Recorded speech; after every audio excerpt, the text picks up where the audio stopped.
Hi there. Look what we have here.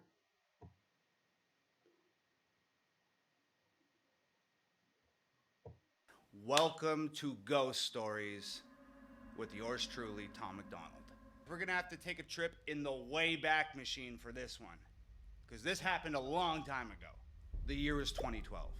Thankfully, the Mayan calendar was wrong and the much publicized end of the world didn't come, but it still got weird. It still got really weird. This all started with a music video shoot in the small Canadian town, abandoned Canadian town of Tranquil. But it wasn't until after this whole ordeal, it wasn't until after everything that I'm about to tell you, it wasn't until after all of that that we found out that Tranquil is actually one of the most haunted places in North America. Let's start from the beginning. So there was three of us. There was myself, the music video director, and my producer at the time, Olivier. We all piled into a vehicle on a Friday afternoon and started the long drive to a long forgotten corner of the Canadian Pacific Northwest. We were unknowingly embarking on what would turn out to be one of the most terrifying experiences of all of our lives. Aside from a traffic jam on the highway, it was a rather long and uneventful drive. As we drew closer and closer to Tranquil, things gradually became more and more desolate. The cars that we were sharing the highway with gradually disappeared. The streetlights gave way to pine trees, and the tiny communities that just dot the edges of the asphalt were just eventually swallowed up by the suffocating Canadian wilderness. Paved roads turned to gravel, and the gravel roads turned to dirt roads, and the vast forest around us just seemed to entirely close in. And when the paved roads turned to gravel roads and the gravel roads turned to dirt roads, that's when we reached the Iron Gates. Our final destination, Tranquil, had been cut off from the rest of the world for quite some time. Essentially, Tranquil was home to Canadians who had tuberculosis, and at the time, tuberculosis was incurable and highly infectious. Sound familiar? They pretty much shipped everyone in Canada who had tuberculosis. They shipped all of those people to Tranquil, this tiny town in the middle of nowhere, and they shipped them there to, well, die essentially. Anyway, we didn't know any of that. All we knew was we had to shoot a music video, and this was the perfect place to do it, and we were going to get it done. So there we were in the middle of nowhere. We pulled the car over to the side of the dirt road. We unpacked everything we needed, lights and cameras and bags and outfits and all that stuff. And we cut into the trees to get around the iron gate that was blocking the road, and we were on our way. So after a short hike through the trees, we came up over the top of a hill, and there it was. Just silent and still and forgotten. There was schools and houses and convenience stores and hospitals and libraries and paint chips just peeling off the outside of the exteriors of these buildings, just flapping in the wind. Just seemed like they were just clinging to a time a little less lonely. We had arrived at Tranquil. So we made our way down the hill and we crossed the train tracks that encircled the town, and there was no signs of life. And when I say no signs of life, I mean nothing.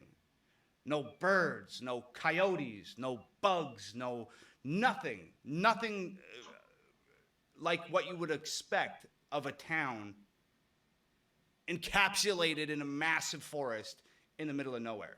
So we made our way towards the three dilapidated houses. They were just on the outskirts of town, and they were identical. And they sat all in a row. Same paint, same windows, same doors, same front steps. Each house as perfectly the same as the next. Anyway, as we got closer, you could practically hear these houses moaning from years of being neglected and years without maintenance. It almost felt and sounded like something was stirring around inside them, and to be completely honest, I wasn't entirely sure I wanted to find out what that something was. But it turns out that I didn't have a choice. While I was standing there, just sort of lost in thought and just gripped by this almost tangible apprehension about the situation at hand, something emerged from the middle house. Two teenage kids, and we stopped dead in our tracks. So it was this boy and this girl, and they sort of like bounced toward us across this like sun-bleached pavement, and their demeanor was weird. So they got close enough to us, and I said to the boy, I said, "What are you guys doing here?" And like I said, their demeanor was strange. Well, maybe strange isn't the right word. Their demeanor just did not fit the situation. They were just like smiling and happy, and they seemed like they were excited to see us. And to me, that didn't fit the vibe. So the boy spoke first, and he said, "We're just hanging out, just checking out the abandoned town, and we're filming it with this camcorder." And I was like, "Cool, well, did you see anything weird?" And he said, "Nope, not yet." And then the girl just like interjected, and she was like, "Oh, be careful in the houses. Like a lot of the floors are rotting, and if you go upstairs, you could fall through, and it's really friggin' dangerous." I don't really remember much else about that conversation. It was maybe like 3 minutes long, and they darted off in the other direction, and we just continued on our way. So we went into the house that our new friends just emerged from, and the girl wasn't lying. There was a massive hole in the ceiling of the living room where it looked like something on the top floor had fallen through and landed in a giant heap of rubble just sitting on the floor in the living room. It was trippy. So the more we explored, the weirder it got. Like inside the school, there was 3 inches of dust on the desks, and the day's lessons were still scribbled on the chalkboard, and there was pencils and erasers just littered about all the workstations. And if you picked anything up, you leave a perfect impression of whatever you picked up on the surface that you picked it up off of. Like, this stuff literally hadn't been touched in years. After roaming through like half a dozen buildings, we had finally made our decision where we were gonna start shooting this music video, and we decided on, of course, the sanatorium. So we were walking down the main street on our way back to the hospital when I noticed something peculiar. Peculiar? When I noticed something up. There was this small white brick building that was just sort of jetting out of the dirt right on the edge of town. And we had a long day of shooting ahead of us, but Tranquil just felt like it was some sort of portal to like an alternate dimension, and we were just so captured by the mystery of this town that like work came second, and we just wanted to explore. So we took off towards that white building. So this building was essentially just like a brick box. It was maybe like 10 feet tall by 20 feet long and 20 feet wide, and it had one of those big metal doors on it. It was like like something that you'd see on a government building. It was that light green color, kind of like sun bleached by the sun. It was missing its doorknobs. I walked over, no windows on this thing, can't see inside. So I walk over to this big green door, and I put my hand inside where the doorknob's supposed to be, and I jerked the door open. So it was dark, and it was not the type of dark that you're familiar with. This wasn't like 1 a.m. in my house dark. This was like pitch blackness. But we're here to shoot a music video, right? So we got lights. So I grabbed one of the lights, and I turned that motherfucker on. So when I turned the light on, there's nothing in this room. There's no windows, there's no doors, there's nothing on the walls, there's not even flooring, it's just plain concrete. It's as plain and white on the inside as it was on the outside, with the exception of one thing: a staircase going down. I'd be lying if I said we weren't scared, because we were freaked the out, man. But here's the thing about 3 dudes hanging out, is none of these dudes is going to admit to any of the other dudes that they're scared, because that's not what dudes do. So we're all terrified, but nobody's going to admit that they're terrified to anybody else. So in the greatest display of masterfully fabricated machismo in the history of mankind, we go down the stairs. We are so deep in denial and so unwilling to admit that we're afraid in front of another man that we forced ourselves to go down a set of stairs into a black hole inside an abandoned town in the middle of nowhere. And you know what? I could barely comprehend what was at the bottom of those stairs. Medical equipment everywhere. X-ray machines and surgery tables and scalpels and wheelchairs and rolling beds, just everywhere, all covered in dust, untouched for years. So there's 3 walls down here, and there's a doorway on each wall. No door, just a doorway. So I shine the light through the first doorway, long concrete hall. I shine the light through the second doorway, long concrete hall. And then I shine the light through the third doorway, you guessed it, long concrete hall. Still neglecting the sheer terror that's permeating every cell in our bodies, we somehow choose a doorway, walk through it, and start our journey into the abyss. And what we found were just more concrete hallways and more wheelchairs and more rolling beds and more hallways and more doorways and more concrete halls. This was a labyrinth of underground concrete halls. And we decided it was a cool place to shoot a scene for a music video, so we started shooting a music video. I'm not even exaggerating. We probably had that camera turned on for 30 seconds before we had to turn it off because started getting weird. I just remember saying, "Cut the camera." Did you guys hear that? And we all just stood there, just quiet and motionless in the 10-foot section of hallway that our lights would illuminate. And I am not kidding you. Somewhere out there, beyond where our lights could reach,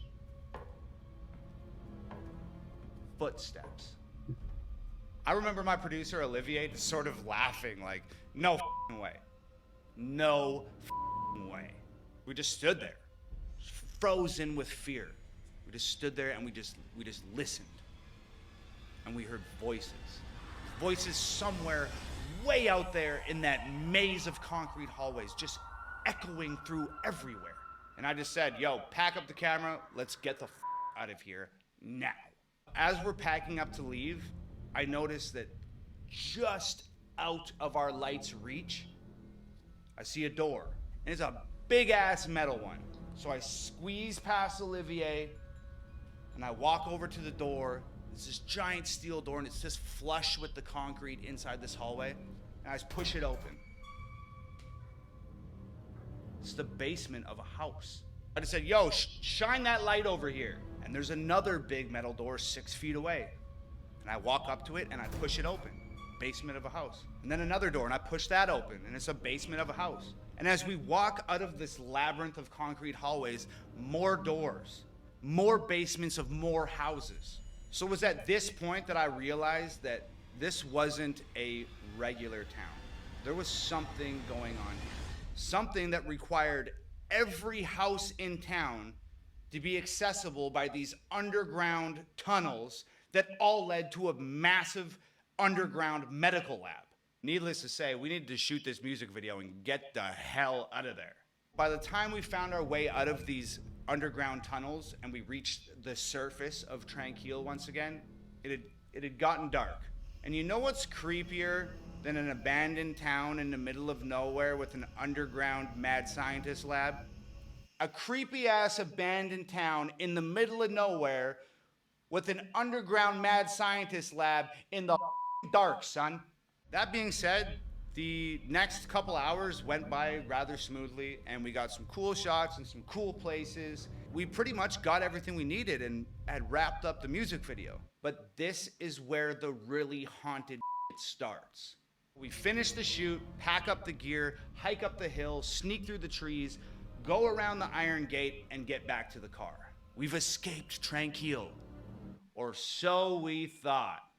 We load everything into the trunk of the car, and the director says, "Oh, I'm missing one of my lights. I'm missing a light." And I'm like, "So what, dude? That light. Let's get the out of here." And the director goes, "Oh, well, it was a $1,200 light." And I said, "I don't give a I'm not going back into the creepy abandoned town in the middle of nowhere with the underground mad scientist lab. I'm not going back." And Olivier says, I'm with Tom. I'm not going back either." And the director says, "Somebody has to go back because I need that light. So let's all play rock, paper, scissors for it. And the loser goes back into the town to get the light." Look, I never liked fucking rock, paper, scissors. I hate that. When there's something that somebody has to do and it's an undesirable task, everybody's always like, "Let's play rock, paper, scissors." I hate rock, paper, scissors. It's an impossible game to win. I always lose. We agree we'll play rock, paper, scissors. Guess what? I lose. Of course, I lose. But I'm not going back. I'm not going back. I'm acting like a child, and Olivier has always been the more mature of our sort of duo. So he stands up, and he's just sick of listening to us complain, and he goes, "You know what? I will go back. I'll go back and get the light. Where is it?" And the director says, "It's in the sanatorium." Of course it's in the sanatorium. Where else would it be? Where else would the lost light be than the most haunted possible place in this abandoned town? It wouldn't make any sense for it to be anywhere else. Olivier goes, "Okay, cool, I'll go get the light." And with that, Olivier just turns and walks into the darkness. I turn to the director and I'm just like, "Dude, give me a flashlight." You gotta understand, Olivier isn't just my producer at this point. He's my best friend. And I cannot in good conscience let my best friend wander back into an abandoned town to get somebody else's light by himself. I just can't do it. So I run to catch up with him. So I reach him and I'm like, "I got us a flashlight." And Olivier turns and looks at me and he doesn't say anything. He just smiles, like a full teeth grin, like one of those smiles that somebody makes when they're terrified or when they're fully aware that they're making a very poor decision and they're about to do something really stupid. Through the forest, around the fence, up the hill, down into the valley, we are back in Tranquil. It's pitch black now, and I'm carrying this little rinky-dinky ass flashlight, and we're just navigating through the town, and we're on the way back to the sanatorium. I ask Olivier, where do you have any idea where we put this light? Olivier says, "Yeah, it's in the big main room. I saw him put it down there. I just don't like him, so I was just gonna let him leave it there and hope that nobody noticed, and we'd just drive home and we'd have a good chuckle about this later on." So somehow I managed to let out a muffled laugh because it's funny, but at the same time, it's the reason why I'm standing in an abandoned town in the middle of nowhere with a creepy ass mad scientist underground lab at like 2 in the morning. We go up the old wooden stairs and push this giant creaky ass door open and step inside the sanatorium, and we're at the end of this long hallway.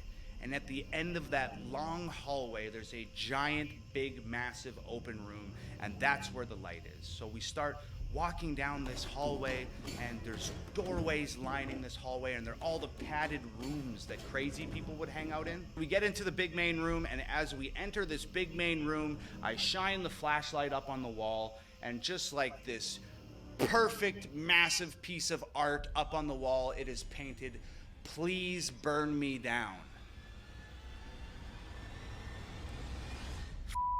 Olivier says, "Oh, there's the light."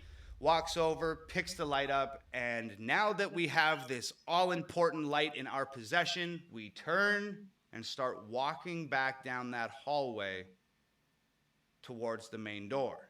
Now, what happens next is probably the most horrendous thing that I've ever witnessed in my life, and I'm sure Olivier would say the same thing. In fact, I might actually call him and get his account for this video. But what happens next is the single most horrendous thing that I've ever witnessed in my life. So like I said, The hallway is lined with doors on both sides, right? And they're like holding cells, or they're like padded rooms or something. You know the ones? Yeah, you know the ones. I do. Now, I'm not exactly sure how to explain this. You know that feeling you get when somebody is watching you? Or you know when you see something out of the corner of your eye and you quickly turn your head and there's nothing there? Or you feel the hair raise up on the back of your neck like someone's standing behind you, but by the time you spin around to face it, it's gone? Okay, that happened to both of us at the exact same time. Except something was watching us.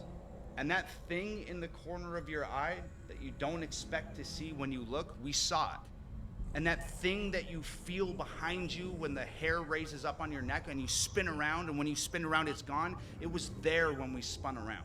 In perfect synchronization, all this happened. We turn and shine the flashlight into the padded room next to us, and there it is. A shadow standing up from the floor. Not a shadow cast on the floor, a shadow standing up off the floor.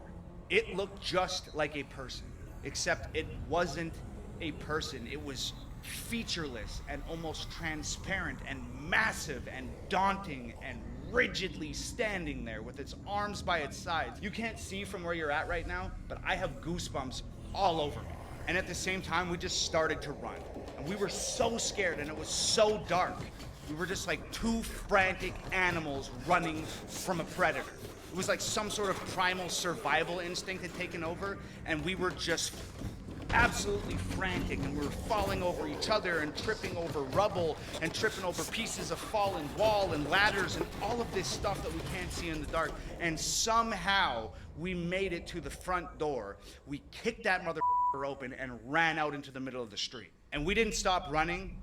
We weren't even thinking. We were just moving as fast as we could, as far away from whatever the hell that thing was, as far away as we could get. As fast as we could get there, we were going. And after running for what seemed like a marathon, we just finally stopped, and we almost collapsed on the ground, and we're just spinning our heads like a swivel from side to side, just trying to orient ourselves and gain some sort of information about where we had ran to. And I'm gasping for breath and looking around, and I'd say to Olivier, run to. "Where are we?" Ran to? And Olivier says, That's what it is. I don't know. And I picked a flashlight up and I flash it around and I'm looking. And that's when I have another terrifying realization, and I say out loud, "Dude, we're lost." And I mean, we're so scared, and it's so dark, and this town is so big that we've completely lost ourselves in what's transpired here. And I remember Olivier gasping, "I think the car's that way." You know, and he just kind of points out with one hand, just totally exhausted. So I turn the flashlight in the direction that he's pointing, and I shit you not, I take one step, and this flashlight flickers twice and dies. We're lost, it's dark, we have no flashlight, and there's that thing in the sanatorium. I honestly don't remember the next 30 minutes. And I don't remember the next 30 minutes because we were just running on pure adrenaline and racked with fear. But we found our way out. And this time when we crossed those train tracks and went up that hill, before going into that forest, we turned around and we looked down on Tranquil one last time. And guess what? The lights in the sanatorium were on. So we barreled through the trees and around the iron gate and over to the car. And I remember Olivier opening up the car door, and he's leaning the front seat forward and he's scrambling to try and get into the back seat of the car. And I had just had enough. I remember putting my foot on his ass and just shoving him into the back of the car, standing the seat up, jumped in, slammed the door, and I just said, "Drive." The director started, "Oh, what happened?" And I said, "Shut the up and drive." So we made it back home, mostly unscathed and in one piece. But you know what the craziest part of this whole thing was? You remember those kids I mentioned at the beginning of the story? Well, when I got home, I started Googling Tranquil. And I started researching that abandoned town. And that's when I found out that Tranquil was an abandoned town where people with tuberculosis would go and live out their final days. And that's when I found out it was the most haunted place in North America. And that's also when I found out that those underground tunnels were used to remove the dead bodies from their houses without having to wheel corpses through the streets of the town and scare the shit out of all the children and everybody else living there. But the scariest thing that I found out was that 10 years prior to our experience in Tranquil, 2 kids went out there ghost hunting. And they fell through the floor in one of the houses and died. A boy and a girl.